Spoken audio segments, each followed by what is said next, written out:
नमस्कार, KTV news में आपका स्वागत है। मैं हूं स्तुति और आइए एक नजर डालते हैं शहर की प्रमुख सुर्खियों पर।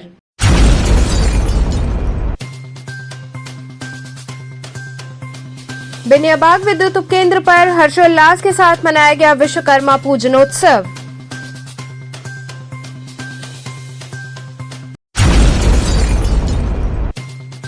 देश के प्रधानमंत्री नरेंद्र मोदी के जन्मदिवस के अवसर पर उनके संसदीय क्षेत्र वाराणसी में आयोजित हुए विविध कार्यक्रम।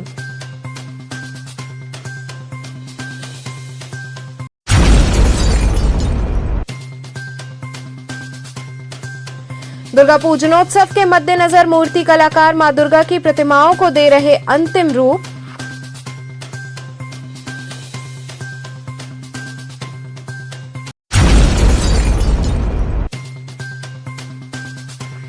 और रामनगर के विश्व प्रसिद्ध रामलीला में प्रभु श्री राम राज्याभिषेक व कोप भवन लीला का हुआ मंचन। और अब खबरें विस्तार से। बेनियाबाग विद्युत उपकेंद्र पर हर्षोल्लास के साथ विश्वकर्मा पूजनोत्सव मनाया गया।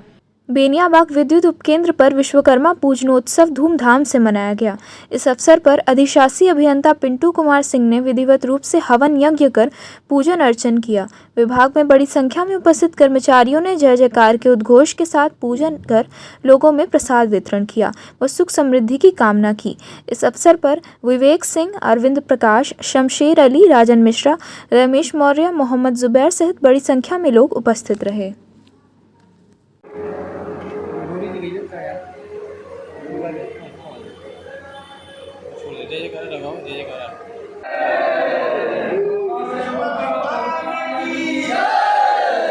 आज विश्वकर्मा पूजनोत्सव है, किस तरह से आप लोग यहाँ पूजन अर्चन कर रहे हैं, क्या संदेश दे रहे हैं? आज सभी स्टाफ मिलकर के बेनिया पावर हाउस पर बाबा विश्वकर्मा भगवान का धूमधाम से पूजन अर्चन किया गया और भगवान से ये प्रार्थना किया गया कि पावर हाउस से संबंधित जितने भी पाठ पूजे हैं सभी सामान्य रूप से हमेशा चलता रहे। देश के प्रधानमंत्री नरेंद्र मोदी का जन्मदिवस उनके संसदीय क्षेत्र वाराणसी में उल्लास के साथ मनाया गया। सभी ने प्रधानमंत्री की दीर्घायु की कामना की। काशी में अनोखे अंदाज में प्रधानमंत्री नरेंद्र मोदी का जन्मदिवस मनाया जा रहा है। इस अवसर पर राज्य मंत्री रविंद्र जायसवाल ने दीप प्रज्वलित कर कार्यक्रम का शुभारंभ किया। मौके पर बिहार के पूर्व डिप्टी सीएम तारकेश्वर प्रसाद भी मौजूद रहे। मंत्री रविंद्र जायसवाल ने रक्तदान किया। प्रधानमंत्री के जन्मदिवस को लेकर बीजेपी कार्यकर्ताओं में खासा उत्साह देखने को मिला। बीजेपी युवा मोर्चा के कार्यकर्ताओं ने रक्तदान शिविर का आयोजन किया। रक्तदान शिविर में भारी संख्या में कार्यकर्ताओं ने रक्तदान किया। वाराणसी के ESIC अस्पताल में ब्लड डोनेशन का कार्यक्रम संपन्न हुआ। प्रधानमंत्री के जन्मदिवस पर सेवा सप्ताह पखवाड़े के तहत ब्लड डोनेशन कर लोगों ने पीएम मोदी के दीर्घायु की कामना की। आज ये किस प्रकार का रक्तदान किया जा रहा है और क्या? वाराणसी के सांसद, देश के यशस्वी प्रधानमंत्री माननीय मोदी जी का 72वां जन्मदिन पूरे देश में सेवा पखवाड़े के रूप में मनाया जा रहा है। हमें पूरे 15 दिन समाज के और राष्ट्र के विकास में सेवा करना है। उसी कड़ी में आज पहले दिन देश भर के लोगों ने बीमार लोगों के सहायता करने के लिए रक्तदान का आयोजन किया गया है। वाराणसी के में भी यह अस्पताल में कराया जा रहा है। हम सब यहाँ पर रक्तदान किए हैं और रक्तदान के माध्यम से लोगों से अपील करते हैं कि आप सब भी रक्तदान करके दूसरे के जीवन रक्षा में अपनी अहम भूमिका को निभाएं। क्या कुछ कहना चाहते हैं? आज बहुत खास दिन है, क्या कुछ कहना चाहते हैं वाराणसी जनता के? वाराणसी के सांसद माननीय देश के प्रधानमंत्री माननीय मोदी जी आज भारत को नए भारत के रूप में विकास कर रहे हैं और उसमें विश्व गुरु की ओर हम बढ़ने जा रहे हैं। उस विकास में भारत में कुरीतियों को छोड़ करके नए कल्चर को अपनाने की आवश्यकता है। सभी से मेरे अपील है कि भाईचारा के साथ, नई संस्कृति के साथ भारत के विकास में अपनी भूमिका को निभाएं। भारत के यशस्वी प्रधानमंत्री श्री नरेंद्र मोदी जी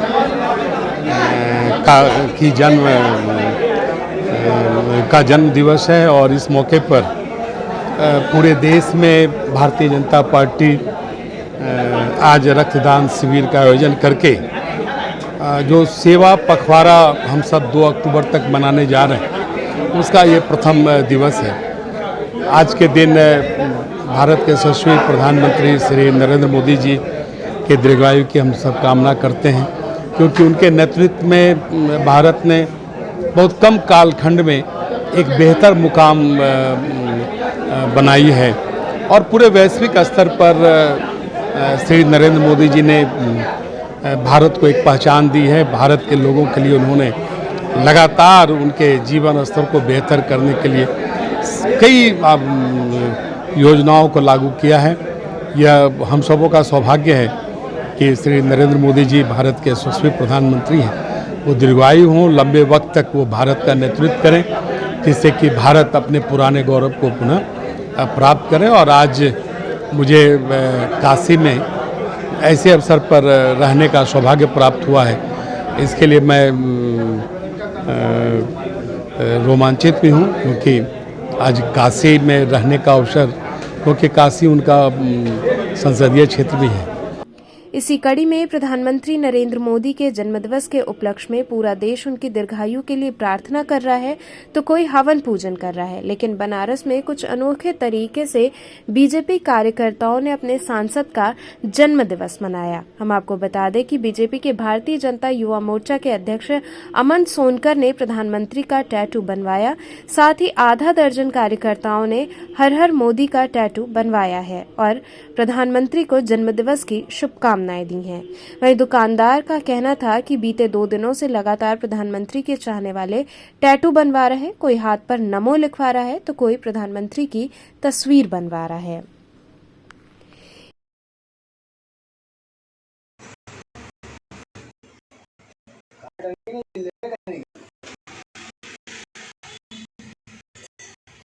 सुमित, ये बताओ कि देख रहा हूँ कि तुम्हारे शॉप पे बड़े लोग आ रहे हैं और टैटू का बनवा रहे हैं, और क्या बनवा रहे हैं और किस उपलक्ष्य में बनवा रहे हैं? जैसे कि आप देख सकते हैं कि माननीय मोदी जी का जन्मदिन के उत्सव के कारण 2 दिन से लगातार मोदी जी का टैटू ही बनवा रहे हैं लोग, और हाथों में हर हर मोदी लिखवा रहे हैं।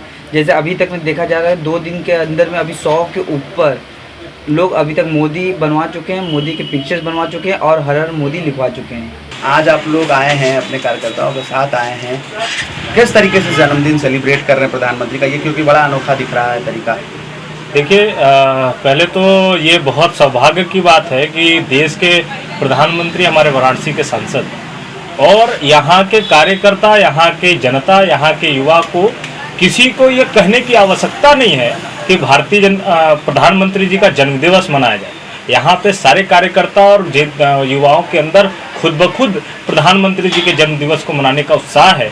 आज इसी की कड़ी में आज हम सब कार्यकर्ता, हम लोगों के हृदय में जितना प्रेम है वो टैटू के माध्यम से अपने हाथों पर बनवा करके उसको दिखाया। इसी कड़ी में यशस्वी प्रधानमंत्री नरेंद्र मोदी के जन्मदिवस की पूर्व संध्या पर कन्हैया लाल गुप्ता द्वारा प्रधानमंत्री जी की दीर्घायु के लिए काशी विश्वनाथ मंदिर में आचार्यों द्वारा रुद्राभिषेक कर एवं 72 किलो लड्डू का केक काटकर लोगों में मिष्ठान वितरित किया गया। मंदिर परिसर के बाहर सैकड़ों की संख्या में भाजपा कार्यकर्ताओं द्वारा पूरे हर्षोल्लास और सादगी से सेवा पखवाड़े के रूप में इसे मनाया गया। हर क्षेत्र, चाहे वो शिक्षा हो, साफ सफाई हो, गरीब एवं मलिन बस्ती के बच्चों को शिक्षा के मुख्य धारा से जुड़ने के लिए प्रेरित करना और उन्हें स्कूल भेजने से लेकर स्कूल बैग व किताब उपलब्ध कराने तक की व्यवस्था प्रदान की गई।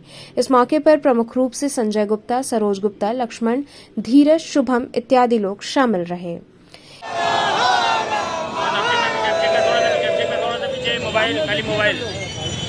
क्या प्रोग्राम किएगा, कहाँ पे किया? हमारा प्रोग्राम जो है आज 72वां वर्ष मोदी जी ने जो बनारस में काम किया है वह तो अतुलनीय, अकल्पनीय। उसी के एवज में हम लोगों ने रुद्राभिषेक किया। इसके बाद दशाश्वमेध घाट पर गरीबों को बस्ता, जूता, प्लेट, जो सामग्री था उसको उपलब्ध। अब यहाँ पर हम लोग जो है 72 किलो का दिखाई देना आपके सामने। इसके बाद हम लोग खाली होंगे तो जाएंगे आपको इसी कड़ी में प्रधानमंत्री नरेंद्र मोदी के 72वें जन्मदिवस के अवसर पर पत्रकारपुरम स्थित हनुमान मंदिर में 24 घंटे के अखंड रामायण पाठ के अलावा छोटे छोटे बच्चों ने 72 किलो के लड्डू को केक रूप में काटकर देश के प्रधानमंत्री और काशी के सांसद को जन्मदिवस की बधाई दी। कार्यक्रम का आयोजन करने वाले डॉ. अरविंद सिंह ने बताया कि प्रधानमंत्री, जो कि हमारे काशी के सांसद हैं, वह देश को भगवान विश्वकर्मा की तरह गढ़ने का कार्य कर रहे हैं। उन्होंने बताया कि प्रधानमंत्री के जन्मदिवस के अवसर पर 17 सितंबर से 2 अक्टूबर तक विभिन्न सामाजिक कार्यक्रम आयोजित किए जाएंगे। संकट मोचन हनुमान मंदिर में 2019 लोकसभा चुनाव के बाद जो संकल्प लिया गया था काशी की ओर से, उसके उपलक्ष्य में प्रधानमंत्री जी ने जिसको अप्रोच किया था, उस स्वर्ण मुकुट को 16 सितंबर को चढ़ाया गया था। वो लगातार संकल्प सिद्धि दिवस के रूप में वहाँ पे जो है मंदिर का सजावट होता है, श्रृंगार और आरती भी किया जाता है।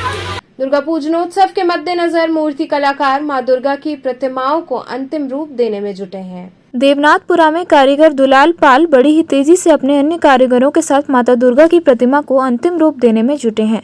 बड़ी ही बारीकी से माता की प्रतिमा को सजाया जा रहा है। पंडाल में इस वर्ष कोरोना के बाद सजावट करने वालों की होड़ लगी है। कारीगर ने बताया कि महंगाई की मार के कारण थोड़ी दिक्कत जरूर आ रही है, लेकिन बिक्री हो रही है। बड़ी मूर्तियों की डिमांड कम है, 8 फुट तक की मूर्तियों की डिमांड ज़्यादा है।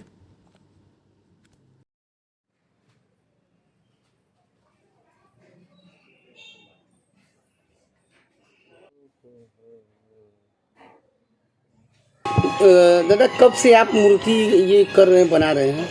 कब से कम 40 साल हो गया। अच्छा, तो 2 साल तो कोरोना में निकल गया। हाँ, वो तो निकल गया। तो क्या व्यवस्था है? ये बात शायद पूजा पाठ होगा, कहने उतना धूम नहीं है, लेकिन पूजा पाठ चलेगा।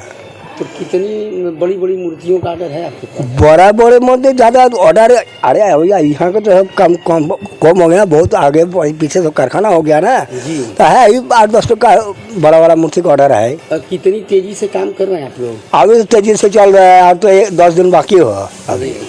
तो मूर्तियों का ऑर्डर मिल रहा है आप लोगों को? हाँ, ऑर्डर मिल गया। थोड़ा बहुत खाली भी है, 500-700 खाली भी है। तैयारी किस तरह से चल रही है आप लोगों की? तैयारी अभी तेजी से चल रहा है जी। तो इसमें क्या क्या आप लोग करते हैं, जैसे मिट्टी वगैरह किस तरह से प्रयोग करके बनाते हैं? हम लोग मिट्टी था, उसके बाद खड़िया मिट्टी, पटुआ, बांस, लोकड़ी, यही सब देता है। दादा, कितने से कितने रेंज तक की मूर्ति होंगे? एक मूर्ति जी, एक मूर्ति बनाने में मिनिमम दुर्गा जी बनाने में एक मूर्ति 4-60 फुट लेके 15-10 रोज लगेगा कम से कम। अच्छा, कितने का लगभग मूर्ति पड़ रहा है? छोटे बड़े लगभग? छोटी बड़ी मतलब मीडियम साइज, ऐसा साइज लेगा तो मतलब लगभग 25 से नीचे आएगा नहीं। जी, ऑर्डर मिल रहा है? हाँ, वो तो ऑर्डर मिल रहा है थोड़ा बहुत। दादा, पहले सब रफ में क्या महंगाई हुआ है क्या? अभी तो महंगाई तो है, सब हर चीज़ का महंगाई हो गया। मिट्टी वगैरह, कपड़ा, अभी मैदा खरीदने का वो भी 5 रुपया ज़्यादा है जी। तो क्या मूर्ति का भी दाम बढ़ेगा? बढ़ना ही होगा ना, हमको पैसा देंगे कैसे मालिक? हम लोग को जो काम कर रहा है, हम लोग को पैसे कहाँ से देगा जी? ये भी तो सोचना चाहिए ना। महंगाई की मार है। हाँ, महंगाई बहुत हो। रामनगर के विश्व प्रसिद्ध रामलीला में प्रभु श्री राम राज्याभिषेक व कोप भवन लीला का मंचन हुआ। रामनगर में विश्व प्रसिद्ध रामलीला के 8वें दिन अयोध्या कांड के प्रसंग अनुसार प्रभु श्री राम राज्याभिषेक व कोप भवन लीला का मंचन किया गया। इसमें महर्षि नारद ब्रह्मा जी के वचनों को हवाला देते हुए प्रभु श्री राम की बढ़ाई करते हैं। कहते हैं कि आपने जिस निमित्त पृथ्वी पर अवतार लिया है, उसे पूरा करने का समय आ गया है।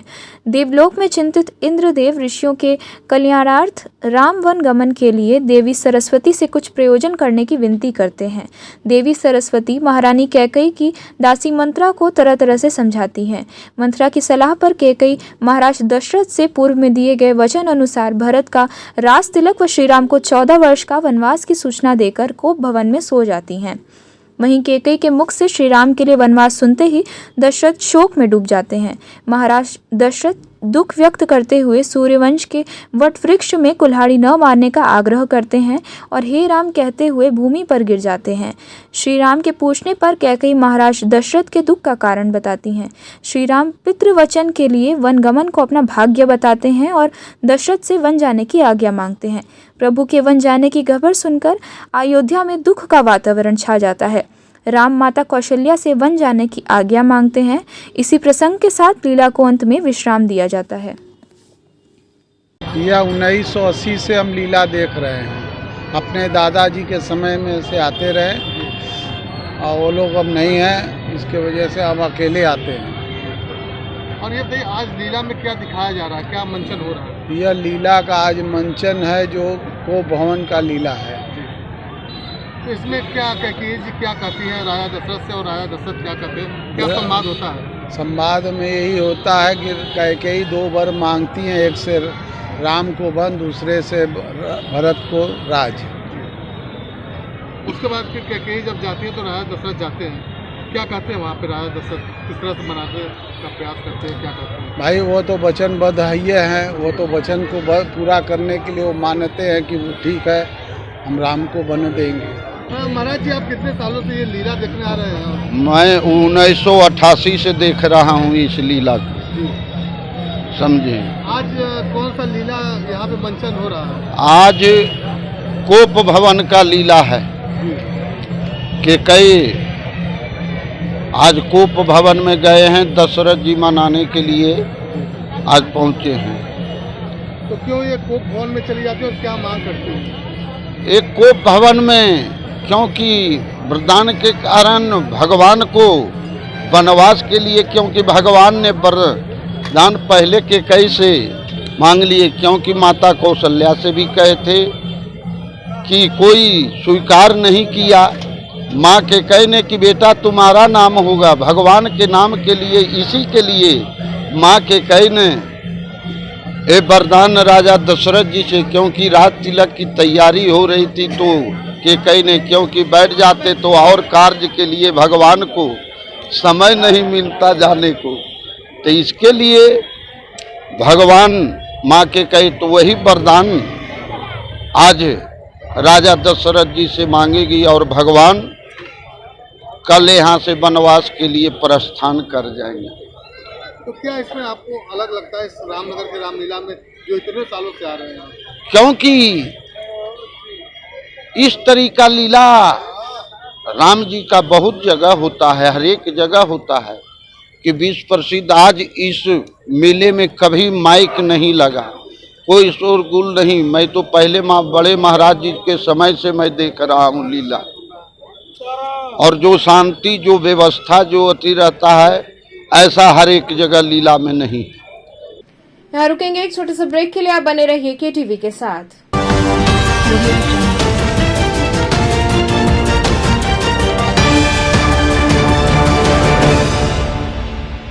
खबरों से जुड़े रहने के लिए हमारे चैनल KTV वाराणसी को सब्सक्राइब करें और लेटेस्ट अपडेट्स के लिए बेल आइकन को प्रेस करें।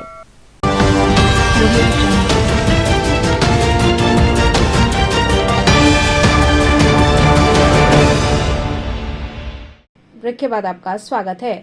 जीवित पुत्र का व्रत की श्रद्धालु महिलाओं द्वारा जोरों शोरों से तैयारी की जा रही। काशी सबसे प्राचीनतम शहरों में से एक है। इस शहर को धर्म की राजधानी भी कहा जाता है। यहाँ हर दिन कोई न कोई त्योहार मनता है, इसलिए शहर को 7 बार 9 त्योहारों का शहर भी कहा जाता है।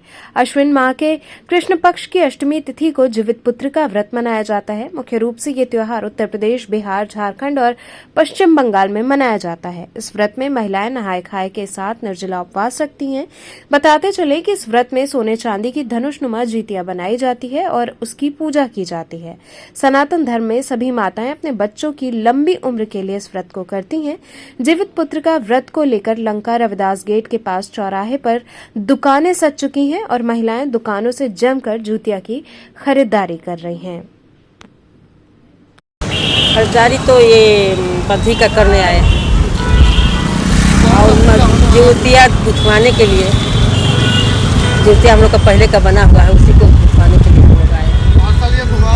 हर एक साल गुथवाते हैं। क्या मान्यता है इसका? इसका मान्यता लड़कों का है कि बच्चों का आयु बढ़े, माँ यही जूतिया करती हैं कि बच्चे अच्छे से ग्रह गोचर से सब बच जाते हैं। तो कहते हैं कि माँ आपकी खर जूतिया की है कि आप बच गए हैं आज, कहने लगते हैं सबको। हम तो 35 साल हो गया करते हैं। घर में लोग ये कितने साल से परंपरा चली आ रही है? ये परंपरा तो बहुत पहले का है। लोग मेरे अजिया सास हैं और उसके पहले भी किए होंगे लोग। प्रधानमंत्री ने अपने जन्मदिवस पर चीतों को मध्य प्रदेश के क्वारंटाइन बाड़ों में छोड़ा। प्रधानमंत्री नरेंद्र मोदी का आज जन्मदिवस है। इस मौके पर पीएम मोदी नामीबिया से आए 8 चीतों को मध्य प्रदेश के कूनो पालपुर अभ्यारण्य में बने क्वारंटाइन बाड़ों में छोड़ा। इन चीतों को ग्वालियर एयरपोर्ट तक विशेष विमान से लाया गया था। यहां से उन्हें चिनूक हेलीकॉप्टर से कूनो नेशनल पार्क ले जाया गया। इसके साथ ही सालों बाद भारत में चीतों की आवाज सुनाई देगी। वहीं चीतों को छोड़ने के बाद पीएम ने देश को संबोधित किया। फैसिलिटी बनाने की सारी प्रक्रिया 4 से 6 महीने में पूरी कर ली जाती है और ये जो आप देख रहे हैं इनके गर्दन में, इनको वहीं पे इन चीतों को लाने से पहले ही इनको नामीबिया पहुंचा दिया गया था और फिर इन्हें ये तमाम जो कॉलर हैं RF ये कॉलर इनको लगाकर ही इन्हें लाया गया है। रेडियो कॉलर है इन्हें और इनकी ताकि इनकी जो ट्रैकिंग है, इनकी निगरानी वो हो सके रेडियो कॉलर के जरिए। और फिर इन्हें हम जैसे कि बता रहे हैं कि इनको आइसोलेशन में रखा जाएगा और फिर इन्हें जंगलों में मुक्त किया जाएगा। तो ये कुछ अहम बातें हमने आपको बताई कि किस तरह से वहां पे इन्हें पकड़ा गया और फिर उनके बाद उनको जो तमाम रूल्स एंड रेगुलेशंस हैं उनके जरिए इन 8 चीतों को भारत लाया गया है। प्रधानमंत्री के जन्मदिवस पर उनके दीर्घायु की कामना के साथ दिल्ली से आए 40 मोचियों के दल ने बाबा विश्वनाथ का दुग्धाभिषेक किया। दिल्ली के पूर्व महापौर सुरेंद्र अग्रवाल गरीबों, मजलूमों व असहाय लोगों को लेकर बाबा के दरबार में जय जयकार के उद्घोष के साथ काशी धाम पहुंचे। उन्होंने बताया कि प्रधानमंत्री नरेंद्र मोदी की सोच है कि गरीब मेहनती लोगों को भी अपना हक मिलना चाहिए। उन्हीं की प्रेरणा से इन मोचियों को फ्लाइट से लाया गया, बड़े होटलों में रखा गया। 45 से 70 साल के मोचियों को मंदिर में दर्शन पूजन करने के लिए लाया गया। उन्होंने बताया कि जो बड़े बड़े लोगों में खुशियां होती हैं वो आज इन लोगों में देखी गई। इस तरह और भी लोगों की मदद की जा रही है। जैसे कि प्रधानमंत्री की सोच है, आज उसी का निर्वहन हो रहा है। वहीं मंदिर में सुरेंद्र अग्रवाल ने विधिवत रूप से पूजन अर्चन कर मत्था टेका। मोदी जी की योजना है और जो मोदी जी कहते हैं कि समाज के अंतिम पंक्ति में खड़े व्यक्ति का जब तक उत्थान नहीं होगा तब तक देश कोई भी आगे नहीं बढ़ सकता। हम लोगों को मिलके ऐसे लोगों को आगे लेके आना चाहिए।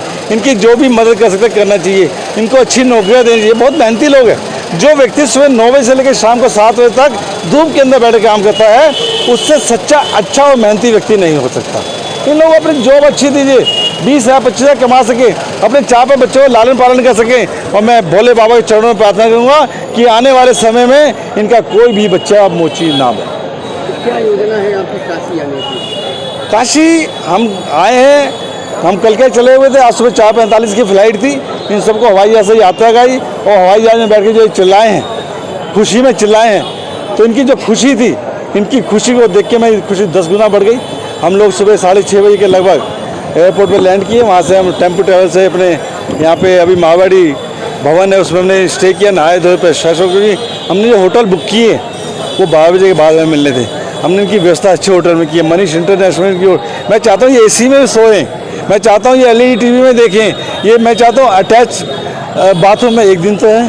कितने लोग आपके साथ आए हैं? ये सब वो लोग हैं जो सड़कों पे बैठ के जूते चमका के हमारे व्यक्तित्व को चमकाते हैं, लेकिन अपने व्यक्तित्व को नहीं चमका पाए। इनके आज हवाई चप्पल भी नहीं है, टूटी चप्पल भी नहीं है। जैसे कहते हैं कि दर्जी की पैंट फटी होती है, इनके भी जूते फटे हुए हैं, कुछ भी नहीं है इनके पास। तो क्या उद्देश्य था इस तरह का? उद्देश्य यही था कि इनके सपनों की उड़ान को पूरा किया जाए, इनके सपने को पूरा किया जाए। इसके अंदर 45 साल से लेकर 70 साल के लोग हैं, कब जीवन छूट जाए। संकटमोचन स्थित पार्क में ब्रह्मलीन शंकराचार्य स्वामी स्वरूपानंद सरस्वती को श्रद्धांजलि अर्पित की गई। संकट मोचन स्थित पार्क में जगत गुरु शंकराचार्य स्वामी स्वरूपानंद सरस्वती ब्रह्मलीन ज्योतिष पीठ व द्वारका पीठ शारद पीठ को श्रद्धांजलि अर्पित की गई, जिसमें संजय पांडे शिव काशी मंच के प्रमुख और परम धर्म संसद के प्रेस प्रभारी ने बताया कि ब्रह्मलीन स्वामी स्वरूपानंद जी हम लोगों के लिए भगवान स्वरूप थे। उनके ब्रह्मलीन होने से हम काफ़ी मर्माहत हैं। आज 200 बच्चों के साथ हम सभी लोग स्वामी स्वरूपानंद को श्रद्धांजलि अर्पित करने के लिए जमा हुए हैं। इस क्रम में संजय प्रियदर्शी महामना मदन मोहन इंटर कॉलेज के प्रिंसिपल ने कहा कि सनातन धर्म के रक्षक शंकराचार्य ने बहुत से कार्य किए हैं, जिसमें राम सेतु का मुद्दा, गंगा को राष्ट्रीय नदी हो जैसे मुद्दे शामिल हैं। जैसा कि आप सभी लोग जानते हैं कि महाराज जी जो है ब्रह्मलीन हो गए हैं और हम लोग जो है हम लोगों के लिए वो भगवान की तरह ही थे और उसी तरह उनकी हम लोग पूजा करते थे। आज हम सभी लोग बहुत मर्माहत हैं और इस समय हम लोग के पास शब्द नहीं मिल रहा है कि किन शब्दों के माध्यम से उनको श्रद्धांजलि व्यक्त किया जाए। ये पूरे सनातन धर्म की अपूर्णीय क्षति है। उनकी कमी कभी पूरी नहीं की जा सकेगी। वो जो उनके ब्रह्मलीन होने से जो स्थान रिक्त हुआ है उसका पूर्ति संभव नहीं है। महाराज जी के कृपा से जो है राम सेतु बचा। राम मंदिर का ताला भी उन्होंने ही खुलवाया था। राम मंदिर का न्यायालय में केस लड़के हिंदुओं के पक्ष में राम जन्मभूमि को भी उन्होंने ही करवाया था। आज राम मंदिर बन रहा है, ये स्वरूपानंद सरस्वती जी महाराज का देन है। क्या सर, जैसे इतिहास में सभी का नाम दर्ज होता है, क्या आप लोग इसके लिए भी संघर्ष करेंगे कि इनका भी नाम इतिहास में दर्ज हो इन सब कामों के? ऐसा है कि जिस व्यक्ति के अंदर गुण होता है, प्रतिभा होती है, उसको प्रयास नहीं करना पड़ता, वो स्वयं अभिलेखों में दर्ज हो जाता है। उसके कार्य जो है उसको स्वर्णिम अक्षरों में अंकित करा जाते हैं।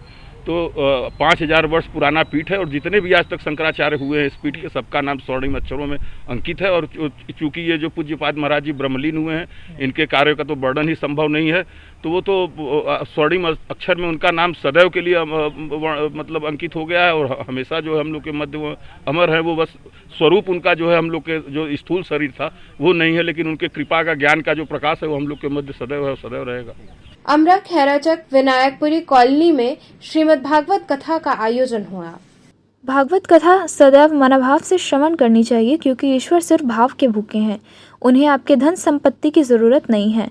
भगवान को देना है तो अपने विश्वास को समर्पित कीजिए। यह अमृतपान अंतर्राष्ट्रीय कथावाचिका देवी ऋचा मिश्रा ने 7 दिवसीय संगीतमय भागवत कथा के दूसरे दिन पांडे परिवार के मुख्य यजमान की जयहिंद पांडे के पैतृक गांव अमरा खैराचल विनायकपुरी कॉलोनी स्थित आवास पर आयोजित श्रीमद् भागवत कथा के अवसर उपस्थित कथा प्रेमियों से कही।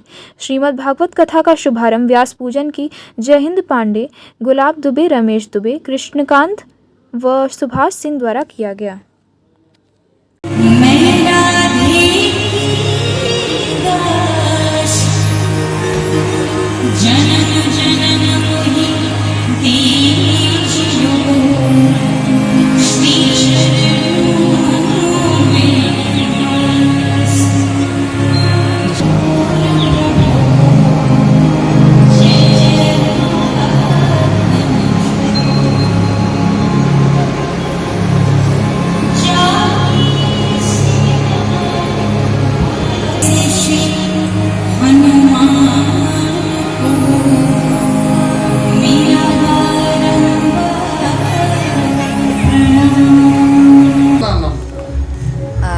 पहले तो सभी को राधे राधे और मेरा नाम ऋचा मिश्रा है। किस तरह का आज यहाँ पे कथा चल रहा है, कितने दिनों से चल रहा है और कथा का आज कौन सा दिन है? ये कथा श्रीमद् भागवत महापुराण है। हमारे शास्त्रों में कहते हैं कि जो साक्षात हरि का स्वरूप है, तेनेयम वांगमयी मूर्ति प्रत्यक्षा वर्तते हरि। तो यानी इस स्थान पर गोविंद का ही निवास हो चुका है। ये स्थान बड़ा अद्भुत ये कथा चल रही है और आज तृतीय दिवस है। आज कथा में कौन सा कहा जाएगा? कथा प्रसंग आज कौन सा है? वैसे तो कथा ऐसी पूर्व निश्चित नहीं होती कि मुझे यही टॉपिक याद करके बोलना है, ऐसा कुछ नहीं। लेकिन फिर भी भागवत जी में आज जो मुख्य विषय होगा वो ध्रुव जी का चरित्र होगा और कर्दम ऋषि, सांख्य शास्त्र इत्यादि गहन विषय आज चलेंगे। काशी की जनता को आप क्या संदेश देना चाहते हैं? मैं तो सबसे यही अनुरोध करना चाहती हूँ कि लोगों को धर्म से जोड़ें, क्योंकि हमारे जीवन में धर्म रहेगा तभी हमारी मानवता की उन्नति हो सकती है और धर्म जीवन में आना बहुत आवश्यक है और वो ऐसे सत्संग के माध्यम से ही आ सकती है। आज जो कथा कही जा रही है, कौन सी कथा कही जा रही है, किसके द्वारा कहा जा रहा है? श्रीमद् भागवत महापुराण की कथा है। कितने दिनों तक ये कथा चलेगी? 7 दिन तक। कहाँ पे ये कथा कहा जा रहा है?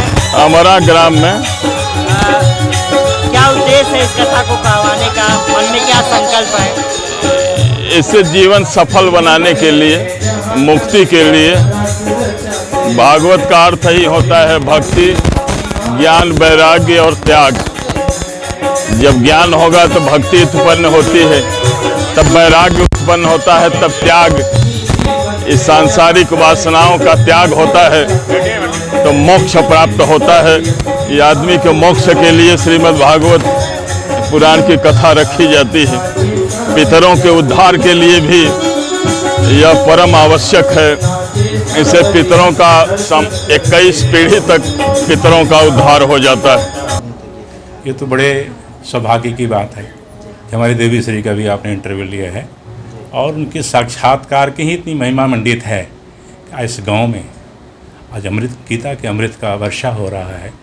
और इस यज्ञ के जो सबसे बड़े जजमान हैं हमारे बड़े भाई जय हिंद पांडे जी और ये हमारे गोविंद जी जो हमारे अनुज हैं, और माता पिता कितनी कृपा है, युगों युगों का ये जब धर्म का इनका पूर्ण उदय हुआ, इस परिवार में ऐसा महोत्सव आया, ऐसा यज्ञ करने वाले हमारे बड़े जय हिंद पांडे जी, गोविंद जी, और पूरे क्षेत्र में मित्र वर्षा हो रहा है। देवी जी को क्या करना, देवी जी हमारे मिर्ज़ापुर के कछुआ से रहने वाले हैं और इनके दादा जो ये थे महान विद्वान, प्रकांड विद्वान इस कथा से थे, महान ज्योतिष से। पिताजी इनकी विरासत में इनको संगीत मिला है और प्रयाग विश्वविद्यालय से उन्होंने साहित्य संगीत की उपाधि गवर्नमेंट सरकार द्वारा उनको। और साध्वी जी हमारी जो 16 वर्ष से, कल्पना कीजिए 16 वर्ष से एक गांव के बच्चे, हम लोग तो अपने को आह्लादित समझते हैं, अपने बहुत गर्वान्वित महसूस करते हैं कि देवी उस ऊंचाइयों पर जहाँ माता जी बैठी हैं उनको भी मैं कोट कोट प्रणाम करता हूँ। निश्चित हम धन्य के भागी हैं और माता जी का भी एक फोटो साथ में आप लोग प्रकाश। वाराणसी में पहली बार अंतर्राष्ट्रीय दिव्यांग क्रिकेट मैच का आयोजन होने जा रहा है। बांग्लादेश की टीम भारत दौरे पर आ रही है, जहां पर उसको 3 2020 मैच, 1 वनडे मैच एवं 3 टेस्ट मैच खेलना है। इसके लिए भारतीय दिव्यांग टीम की घोषणा कर दी गई है, जिसका पहला मैच IIT BHU के ग्राउंड में खेला जाना है। भारतीय टीम की घोषणा दिव्यांग क्रिकेट कंट्रोल बोर्ड के मुख्य चयनकर्ता आशीष श्रीवास्तव के द्वारा किया गया। 24 सितंबर से भारत बांग्लादेश के बीच होने वाले 3 T20, 1 वनडे, 3 दिवसीय टेस्ट मैच खेला जाना है। भारतीय टीम की घोषणा बांग्लादेश की टीम 24 तारीख को बनारस हिंदू यूनिवर्सिटी के मैदान में 1 दिवसीय मैच खेली जाएगी। उसके पश्चात रांची के मैकॉन स्टेडियम में 3 T20 मैच 27, 28, 29 सितंबर को खेला जाएगा। इसके बाद 3, 4, 5 अक्टूबर को लखनऊ के सहारा क्रिकेट ग्राउंड में 3 दिवसीय टेस्ट मैच खेला जाएगा।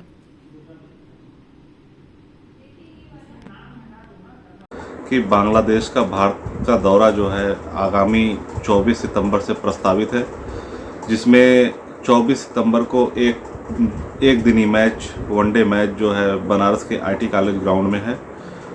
3 T20 मैच 27, 28, 29 को रांची के मैकान स्टेडियम में बांग्लादेश और भारत खेलेगी। उसके तत्पश्चात जो है 3, 4, 5 3 दिवसीय टेस्ट मैच जो है लखनऊ के CST सहारा स्टेडियम में खेलने जा रही है भारत बांग्लादेश के बीच में। ये अंतर्राष्ट्रीय टूर्नामेंट, द्विपक्षीय टूर्नामेंट होने जा रहा है, जिसके लिए भारत की संभावित क्रिकेट टीम, भारतीय क्रिकेट टीम जो तीनों प्रारूपों में खेलेगी, उनको मुख्य चयनकर्ता होने के नाते मेरा दायित्व था और मेरा काम था उसको जो है घोषित करने का। तो आज मैंने उस टीम को घोषित किया है, जो कि आप सभी लोगों को PDF के रूप में संलग्नक में भेज रहा हूं। और आप लोगों की दुआएं और आशीर्वाद चाहिए कि भारतीय टीम विजेता बनके जो है इस टूर्नामेंट में आए। तो चलते चलते पुनः एक नजर डालते हैं शहर की प्रमुख सुर्खियों पर।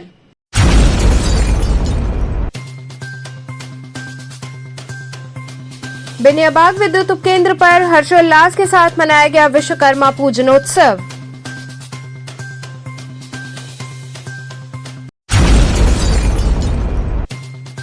देश के प्रधानमंत्री नरेंद्र मोदी के जन्मदिवस के अवसर पर उनके संसदीय क्षेत्र वाराणसी में आयोजित हुए विविध कार्यक्रम।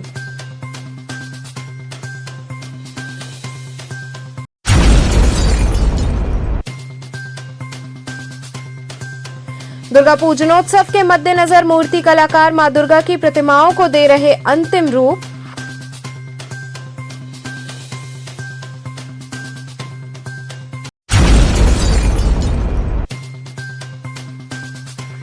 और रामनगर के विश्व प्रसिद्ध रामलीला में प्रभु श्री राम राज्याभिषेक व कोप भवन लीला का हुआ मंचन।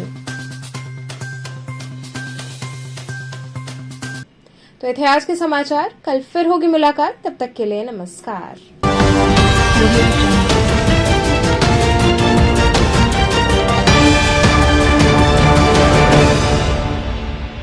खबरों से जुड़े रहने के लिए हमारे चैनल KTV वाराणसी को सब्सक्राइब करें और लेटेस्ट अपडेट्स के लिए बेल आइकन को प्रेस करें।